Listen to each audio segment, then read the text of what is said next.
Hey, what's going on YouTube? Jay or Jamo, we are back out here again with the Sony Smartwatch 3. Now we're doing a little 2 years later. I had this when it was first on Lollipop. I saw it get, the eventual update to Marshmallow. Saw it get the next update to like Marshmallow 6.01.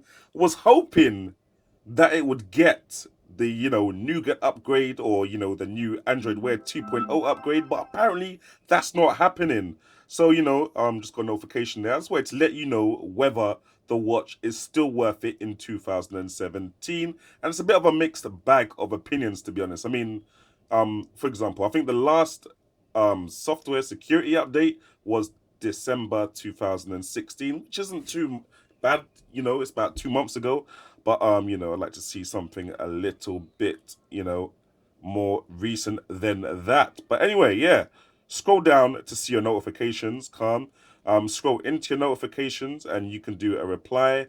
Or you can open the notification on your phone, or you can block the app from ever notifying your phone. Got Wi-Fi in this watch as well. Didn't even tell you the specs, guys, but I'm assuming you guys would know it by now. But anyway, you got Wi-Fi, you got Bluetooth, obviously. You got NFC pairing. And that's about it. You got quite a big battery in there as well. And it's supposed to give you about 3 days of battery life. But in reality, when I keep getting notifications day in and day out, I get about a day and a half or 2 days maximum. Um, but that's with turning off the Wi-Fi, obviously, turning down the screen brightness, and turning off the motion sensitive features like for the screen to come on when I flick my wrist. I turn that all off to try and save battery, and I can only just about squeeze 2 days out of it. But yeah, 2017 Smartwatch 3. Scroll down and you got your little notifications or whatever this taskbar is. You can put it on Do Not Disturb so it won't bother you with any vibrations or notifications. Cinema mode just makes the screen unresponsive so that you don't accidentally touch it, which is quite good if you're going swimming. Obviously, as soon as you get into that water, the water starts touching up the screen, and you're like, "What's going down?" And it starts doing all sorts of nonsense on the watch. Settings are mostly the same, to be honest. You can adjust your brightness. I'll just show you that quickly. You got 5 settings, then you got automatic. You can change your watch face. Font size as well. It's pretty self-explanatory. Gestures. Let's see if we got any new gestures. No, we still got the wrist gesture. Got a tutorial on how to do it, and you got a couple more tips there as well.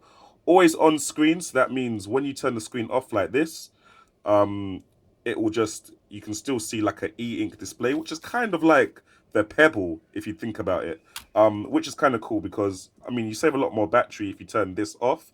But I like to quickly glance at my watch anytime I need to, and see it actually come on. So yeah, you can do that if you want to in the settings, under gestures, or I mean under always on display. You got Wi-Fi as well. So if my phone is not with me, but I am near the Wi-Fi, my phone will connect to Wi-Fi and the watch will connect to Wi-Fi, and they'll still talk to each other. So I'll still get my notifications as long as my phone is connected to Wi-Fi and my watch is connected to Wi-Fi.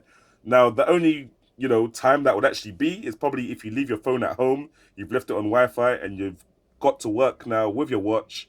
You got Wi-Fi at work, but you've not got your phone. I guess you can still see your notifications through your watch. Then that'll be the only time that I've really found that feature useful. I was thinking that because Android Wear 2.0 is more of a like standalone watch feature where you don't really need the phone to like use the watch. I thought that Wi-Fi feature would come into handy, but apparently we're not getting Android 2.0 on the Smartwatch 3. For what reason, I do not know. Probably because it's like 2-year-old hardware now.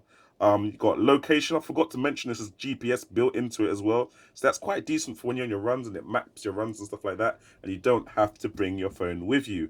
One thing I have noticed though is that when I'm on my cycle rides, it doesn't start mapping my ride or my actual route until I've done about a mile. So for that first mile, you're just kind of guessing, is it working? Is it not working? It's a bit awkward. Accessibility options, obviously, you got all that color inversion, large font, magnification, gestures, date and time, pretty self-explanatory. You got a screen lock when they give you a little pattern lock, just like the pattern lock on Android, and you can lock the screen on your watch. Um, which is quite cool, I suppose. But you know, you can do it after you take your watch off and your watch has been still for quite a while. Um, and I suppose that is quite smart because you know a lot of sensitive notifications and everything from your phone goes to your watch. So anyone that potentially gets your watch can see all your details. And yeah, that's about it for the settings, really. Um, watch still seems to be quite decent. Now that I've been on the Pebble, I can't go back to the battery life of the Sony Smartwatch 3, unfortunately. But I would say that the Smartwatch 3 is more of a sport orientated watch. Like I'm not sure if it's more accurate when it's logging your footsteps, but I would definitely say it's better for, you know, doing your riding, bike riding, or your anything that requires GPS tracking, basically. Not as good as for swimming because of obviously the touch screen can get interference from the water touching it whilst you're trying to do your exercise. Um, but apart from that, and apart from the fact that three of them have broken down on me, it's quite a decent watch in 2017. I'm hoping there will be a way to somehow sideload Android Wear 2.0 onto the watch itself, but you know you can only cross your fingers, obviously. But yeah, guys, Sony Smartwatch 3 in 2017. Um, if you can get a good deal on it, and I'm talking about under £60, under £50 maybe, I'd probably say it's still worth it. You can get quite a few different of these what are they called, wrist straps. You just pop that out, you know, it still takes micro USB to charge it.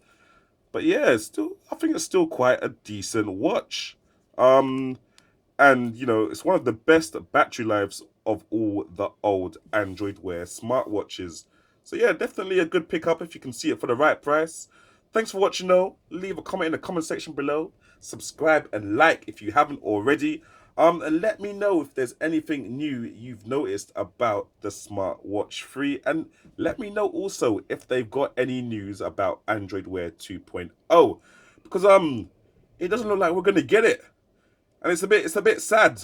It's a bit upsetting. We're not gonna get it. Look at all these watch faces. Look at all the capabilities of this watch. Bluetooth, GPS, Wi-Fi, NFC, all of that. And we can't get no Android Wear 2.0. Anyway, Jamo out.